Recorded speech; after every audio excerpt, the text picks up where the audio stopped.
vast majority of my patients, they want to hear the truth. They don't like the sugarcoating. They want to know, okay, this is what I'm getting myself into. Today on Time We Discuss, I have Dr. Luisa K. Doctor, thank you for joining us today. Thank you for having me. Absolutely. So I'm excited. You are I'm probably going to butcher this, but like a high-risk pregnancy doctor. Now, I know that there's no typical day, but I'm going to say it anyway. What is a typical day like for you as a physician in this capacity? Well, I'm going to start by saying I've always wanted to be a doctor since I was a fifth grader. That was my dream and my passion. So then, as you know, I became a physician. I graduated medical school. I thought I was going to become a surgeon. And long story short, I did a surgery rotation. Really didn't hit it off right. And then I did OBGYN as my second rotation, and I fell in love with it. Then, as OBGYN, we do OB, obstetrics, pregnancy, GYN. It's all women's health. So gynecology is all everything but pregnancy, correct? And I really loved it, especially the obstetrics part of it. Obstetrics or pregnancy related medicine. It's to me, it's either you love it or you don't. That is, I don't believe in like lukewarm kind of thing because it's very intense, and it really keeps you on your toes when you do it because you have to be very much paying attention to a lot of details. And then I had high-risk pregnancies myself. But even as OBGYN, I did practice for a number of years as a generalist. I was always drawn towards high-risk pregnancies, just not regular pregnancies. I would see them, but it didn't give me the I call the adrenaline rush to be like, wow, let's see, the harder the diagnoses are, the better it gets. And so, I mean, this is going to not sound right, correct? But now it's like, okay, I got to figure this one out. It's like you're like a detective, like a Sherlock Holmes, to figure out why is this happening and why is this not the same like others? Because a lot of things, are not straight textbook. So yeah, it's really a passion of mine. It's such a beautiful field. It's happy. Of course, in high-risk pregnancy, we do have at times to give people not so great news, but for a lot of times, our patients, even though they're very high risk, we do bring them, to very, very good, excellent outcomes, both for the mom and for the baby. It's just a joy to see that happen, that day happen, and like, people are like, my God, she's so high risk. I said, yeah, well, and let's just take it a day at a time. And we have all this, I call them, milestones in pregnancy, right? Second trimester, third trimester, as we go further into the pregnancy and away from that very, very tricky peri-viable state, which is, between 20 weeks and 24 weeks, we start breathing a little bit better, right? Because just in case something really, really goes down the drain, we must deliver this woman. Well, the baby will make it, although it will stay in the NICU, of course, but at least we save the baby. It's and it really is every day I wake up, I am really looking forward to do my job. I mean, it's not a job, it's just a joy. So everything else, just come with it. It's not like, oh my God, I got to go to work. No, oh my God, I am gonna go see my patients. That's awesome. We talked a little bit before I started recording, and I've never shared this, as part of the show before, but my wife was high risk. And it's funny talking about the milestones. I remember that. I remember, and this is a while ago, so my memory could be off, but I remember, I think it's like 20 weeks, there's, I think that might be when you have the anatomy scan, I think. And then I think lungs are fully formed. It might be like 24 weeks. So it's like, okay, if something happens and they're born now, at least their lungs are developed, and then 28 weeks was something else. And then I think by the time we hit 32 weeks, I was like, okay, if anything happens now, we should be good. 34 weeks, it's okay. From here is like feed and grow, feed and grow. What are the stress levels like being this type of physician? Is it not super stressful for you, or it's, it has its moments, but it's a lot of the stress is more on the mom? What is the stress like for you? It is stressful, but it's a different kind of stress. So Every physician is different, much like, every person in their job is different, approaching different their specialty. I am extremely direct. Sometimes you may say, well, isn't that hurt them? No, because a lot, like the vast majority of my patients, I say probably 99%, they want to hear the truth. They don't like the sugarcoating. They want to know, okay, this is what I'm getting myself into. This is what I am, I might getting myself into 32 weeks, even the preconception counseling. So preconception counseling, what we do is we have patients who are not pregnant yet, or have been in the past, but now they have other conditions that they want to know a little bit more about it. As in, is it safe for me to get pregnant either the first time or now this third, fourth, more, subsequent time? And I truly, my hat's off to those people. You know why? Because after you get pregnant, it's so much harder to kind of get things in order, right? You kind of have to do what you have, like, okay, this is the cards been dealt. I'm going to have to do something with them, right? But when you are not pregnant yet, we optimize.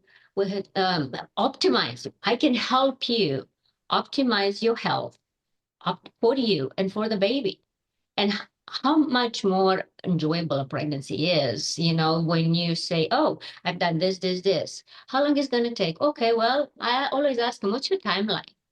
And some people say immediately, some people say 6 months, some people say a year. Before you talked about doing the consultations, how would you think your time breaks down on a percentage basis versus like seeing patients in the office for but before they're pregnant versus after they're pregnant versus like in the hospital perhaps? How does all that kind of break down percentage wise, do you think? A caveat, I am the owner of a telemedicine practice. I opened it in 2022, at the end of 2022, and it's called Telemed MFM. So I am 100% consultative, and I do everything through virtual means. I say about 20% of my patients are preconception counseling, and the rest are pregnancy related. I bring them all the way to term, and then or delivery, call it, because a lot of our patients don't really deliver at term. Like when I say term, 40 weeks.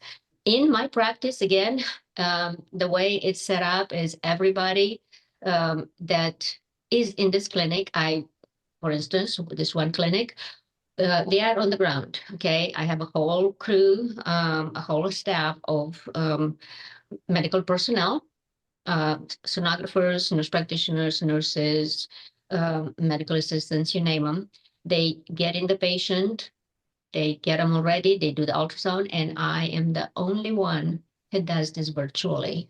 So the only difference is you see me through the camera as opposed to seeing me at the table next to Wow. you. Okay. Wow. That's quite a change. Like the things we can do now with telemedicine. That is really, really neat. So one thing I want to ask you, and I've asked this before to different people that have started their own businesses. Specifically, the most recent one that I can remember is an author, Alex Beaumont. A book for hers just recently came out, actually. And we were saying when she went to school for creative writing, I said, during that process, did they talk to you about the business side of things, about how to go about royalty collections or anything like that? So similarly, I want to ask you, when you were in med school, did they ever talk about starting your own practice, the business side of things? Does that ever get covered in med school? Definitely not. Resounding no. And that is one of my biggest beefs with medical schools and residencies. People teach our doctors the business side of things. So my next question then, how did you go about learning the business side? Did you partner up with a person that handled the business side? How did that work for you? Shortly after I came to the United States, a couple of years afterwards, I got my real estate license. And I was a real estate broker in 3 states in New England. That was New Hampshire, Maine, and Massachusetts. I actually ran a real estate company. So for about 10 years. So you see, that gave me the business acumen side of things. So in 2020, during COVID, I decided I'm going to get an executive MBA. from University of Tennessee in Knoxville. All the tools that I learned through my 37 years here in America, I put them together. Wow, so that's a very rich past. Did you go to med school before you became a realtor, or is that after? I went into real estate actually to make money so I can go back to medical school. I got my American citizenship. I joined the Air Force, and then I went to finish my undergrad. Finished my undergrad in 2 years. Then 7 years afterwards, I became a physician. Okay, so was that as part of being in the Air Force that you were then that you became a physician through that? Hmm. Yes. Okay, okay. I spoke with, and I couldn't find his name, but I spoke with a gentleman who is an author and also a lawyer, and he actually went back to become a lawyer. I think when he was 40, he went back to law school, passed the bar, and practiced law after that. And we had a nice conversation about what it was like to go back to school later in life. So you're also an author. I know you have the book Push Then Breathe. It's in the back, which is on awesome display. I love the little helix curve that's going there. Where did you get the idea to write this book? My desire to write this book became from the same desire to become a doctor. About 5 years ago, I have decided that, it's time. I'm at a point in my life that I would like to also help people with their mental wellness. And there are so many of us out there that have a life full of trials, tribulations. We don't realize how trauma and abuse affects ourselves when it comes to health, medicine or health. Like with women, you will have high risk pregnancies due to stress. I said, it's time for me to sit down and start writing. And was a very long and tedious process. I did hire a book coach to help me along because I was I was working full time. I'm still working full time, but it does take a tremendous amount of work to be able to put it all on paper and have the time to go through the entire cathartic process. So that's how Push Them Breeze was born. You talked about working with a book coach, which is really cool because I actually interviewed Kathy, who's a book coach. Her episode comes out, I think, in a couple weeks at this point. By the time your episode goes live, it'll be way in the rear view. But I'd love to hear your perspective on the other side of the coin here. Just very briefly, what was like working with your book coach and helping you propel your book forward? The heavy lifting was obviously has to be done by the author because you have to remember that the book coach can only help you so much if you don't, put it together in an outline. You have to do all the discussions. So we'd have discussions through and through. I actually went, she lives in Portugal.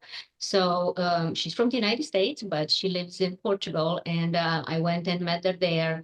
We spent a whole week from morning to the evening. But before that, I actually had to get my own stuff together. Now, I'm running a little bit short on time, unfortunately. But what I like to do whenever I'm speaking with someone, I like to give them the opportunity to talk about a project they're working on, a cause they believe in. If you want to talk more about your business or your books or something else, I'd like to extend that courtesy to you. So the next couple minutes, the floor is yours. Well, thank you. I actually want to extend this to my listeners, to our listeners. It is important to remember that you only have one life. And I always say, because I guided myself by this 3 questions. What did I learn from my life and my past? What drives me? And what's in my rainbow? Take a moment and reflect. What did I learn about my past that I cannot change it? So whatever happened to you out there, you cannot change your past. You can learn from your past, just like you can learn from anyone and anyone's experiences. But you learn from it and you have to let go. The second question that I mentioned is what drives you? For me, I always wanted to become a doctor. That was my drive. And right now, for me, it's morphing together how I help my patients organically through their health, but also mentally. And I want to be able to impart this to students, to social workers, anybody that can go out there and serve the community and serve others. So that is what drives me. You have to find what drives you. What's your goal and what's your dream? Reach inside and grab it and run with it. And the third is what's in your rainbow. And so when you look at it, when I look at what's in my rainbow, is the same on everybody. I either say, hey, this is my handicaps, or these are my amazing abilities. It's almost like half glass empty or a half glass full. So instead of just concentrating and focusing on your handicaps, I can assure you all, we all have amazing abilities. I was speaking with Roger Leslie just the other day, and he's an author. And by the time your episode goes live, his will be about 2 weeks behind you. But he actually said a very, very similar thing. So it's neat to hear that resonation, different people kind of speaking on that same idea, that same optimism, the same optimism. Really, very like that. And it's neat too. You're talking about making mistakes. I always say to my kids, I say, you can make mistakes. There's nothing wrong with making mistakes, but you got to learn from them. So as long as you're learning from them, there's nothing wrong with that. I tell that to my boys all the time. Like, everybody makes mistakes. The person who says never made mistakes, you should run the other way. Dr. Luisa, it's been awesome having you on Time We Discuss, and we learned what it's like to be a high-risk pregnancy doctor as well as an author. Thank you so much, Dan, for having me. And God bless. I am very, very excited that I got to talk to you and learn a little bit about you and about your wife's high-risk pregnancy. And it just tickles me just to think about it.